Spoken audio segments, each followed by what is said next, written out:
क्या कहते हैं आचार्य भगवान, अंगम गलितम, अंग गल गया है, पलितम मुंडम, बाल सब सफेद हो गए हैं, दर्शन विहीनम, दांत से रहित हो गया, गुफाएं बन गई हैं, तमिश्र गुफा, खंड प्रपात गुफा, हाँ, दर्शन विहीनम जातम तुंडम, ऐसा मुंह हो गया है, वृद्धो याति गृहीत्वा दंडम, वृद्ध हो गया है, दंड को धारण कर लिया है, तदपि न मुंचत्याशा पिंडम, फिर भी काम वासनाएं जाती नहीं, अभी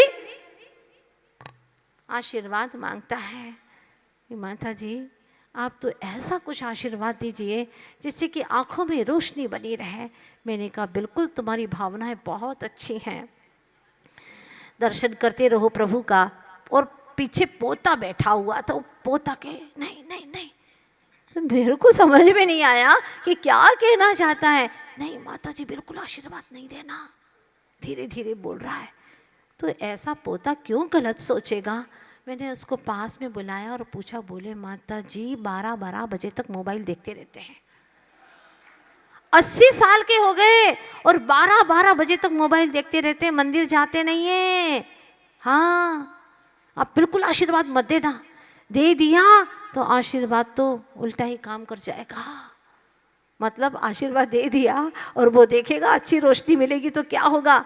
यद्यपि ये सच है, कोई मेरे आशीर्वाद से रोशनी आने वाली भी नहीं है, मुझे तो विश्वास है। जो पाता है अपने अपने श्रद्धान और अपने पुरुषार्थ से पाता है, निश्चित बात है। इसलिए बिल्कुल मिथ्या भ्रम में रहना ही नहीं। जो होता है तुम्हारे अपने कर्मों के अनुसार ही तुम्हें फल मिलता है, ये सुनिश्चित है।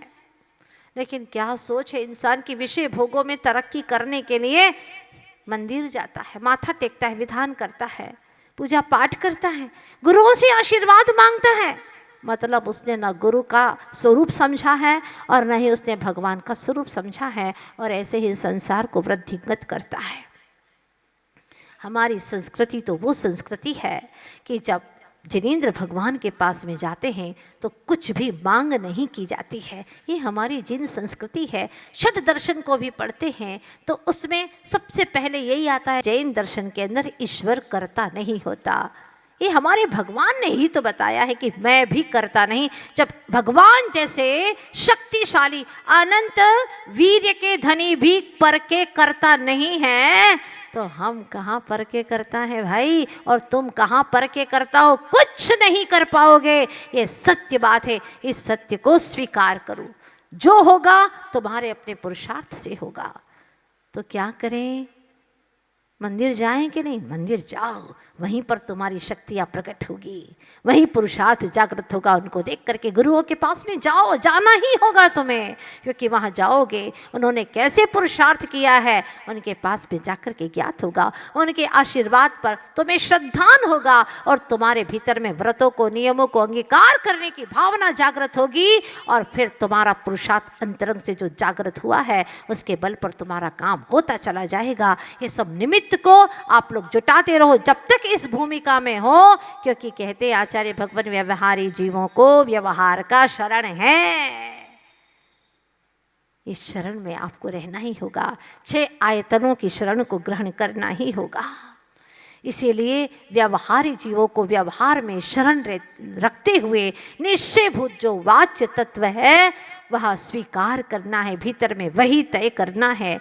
इसीलिए आचार्य देव कहते हैं कि तुम्हारे पास में जो 5 इंद्रियां मिली हैं उसमें 2 इंद्रियां जो स्पर्शन और रसना है वह तो कामेंद्रिय है और 3 भोगेंद्रिय है, घ्राण, चक्षु और कर्ण। इन 5 इंद्रियों को तुम काम और भोगों में न लगा करके निष्काम होने में और निज चेतन का भोग करने में लगा दो।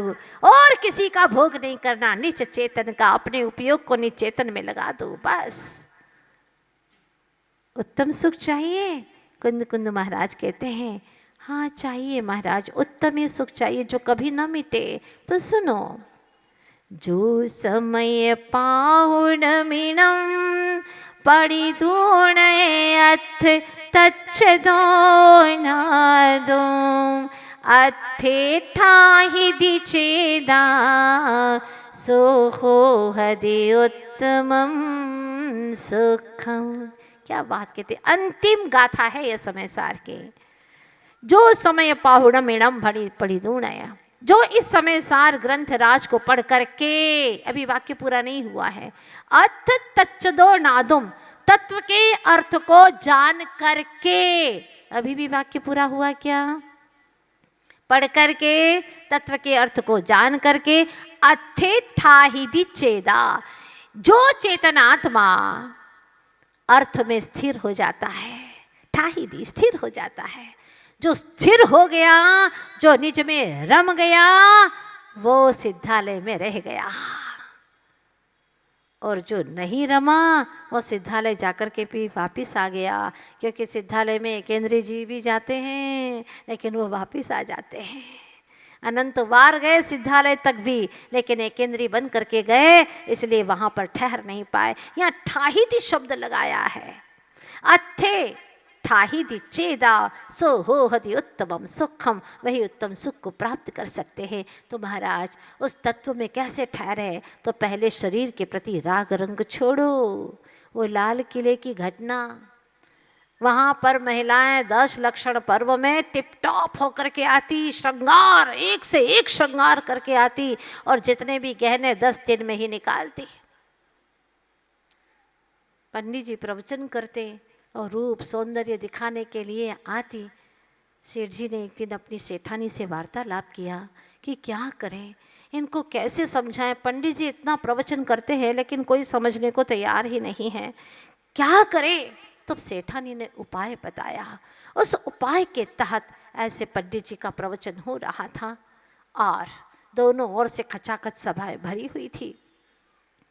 सेठ जी आगे बैठे हुए थे ऐसे ही, और पीछे से रुनझुन करती हुई एक महिला आई।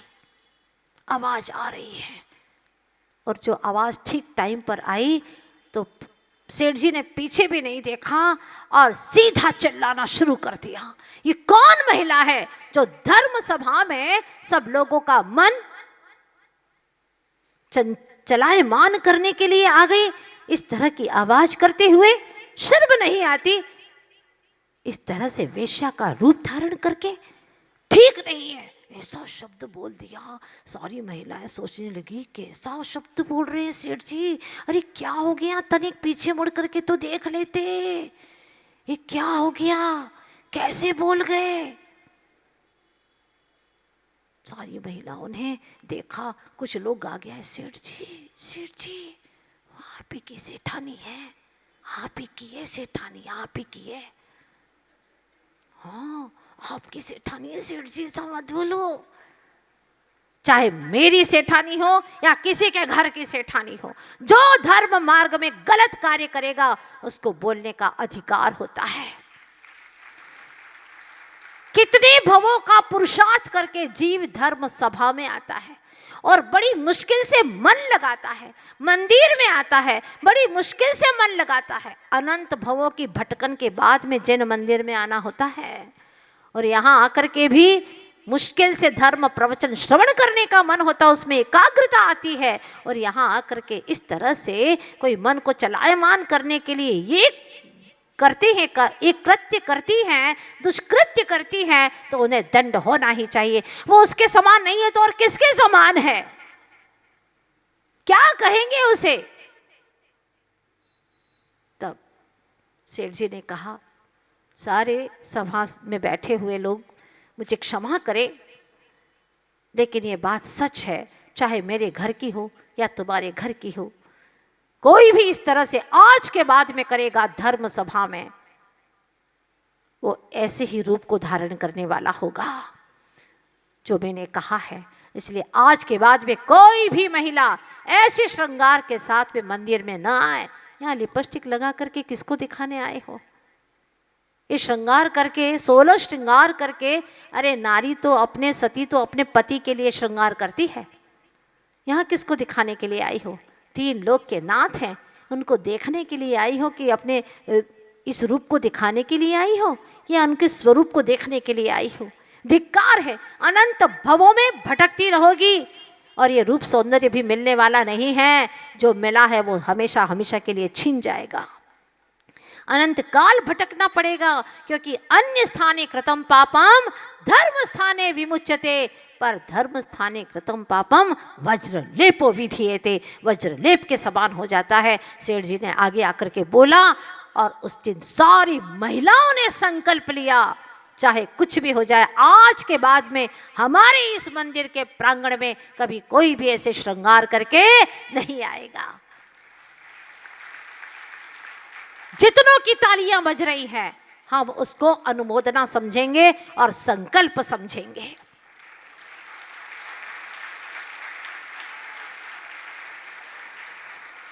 अपनी बेटियों को आधे कपड़े पहना करके मंदिर में भेजते हो, वो युवक दर्शन करने के लिए आ रहा है और उसको देख करके उसके भाव बिगड़ जाते हैं। आज तो इतने कपड़े भी मिले हैं, नरकों में एक कपड़ा नहीं मिलने वाला है, ध्यान रखना। या मंदिर में स्वयं भटकने और भटकाने के लिए आई हो, ऐसी भटकोगी कि भव भवांतर तक पशु गति से छुटकारा नहीं मिलेगा तुम्हें। जैसे पशु घूमते हैं नग्न होकर के, उनके पास में कपड़े नहीं हैं। समझा देना। कहाँ तक कहे आचार्य, दुख होता है, पीड़ा होती है। और जब ये बातें कहो तो आजकल की बालिकाएं, युवतियां मंदिर आना छोड़ देती है, लेकिन कपड़े, आधे कपड़े पहनना नहीं छोड़ती। कितनी दुख की बात है। कहाँ भगवान होने की क्षमता रखने वाला ये आत्मा कितना पतित होता जा रहा है, जीते जी नरकों में जैसे वास कर रहा है। कहाँ पवित्र भावनाओं से ओतप्रोत करने वाला हमारा जिन शासन, और कहाँ ऐसी बुरी भावनाएं, वासनाएं, कामनाएं, ये आराधना के स्थल है। गुरु के पास में ऐसे वस्त्र पहन करके मत आना, प्रभु के पास में मत आना, धर्म सभाओं में मत आना, और तो और बाजारों में भी ऐसे पहन करके मत घूमना।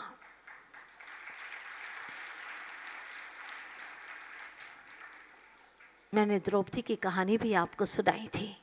मात्र भाव करने से भी क्या क्या दुख भोगना पड़ता है, तो सोचना ऐसे कुकृत्य करने से न जाने कितने कितने कर्मों का बंध होने वाला है। इसलिए सावधान करो अपने आप को।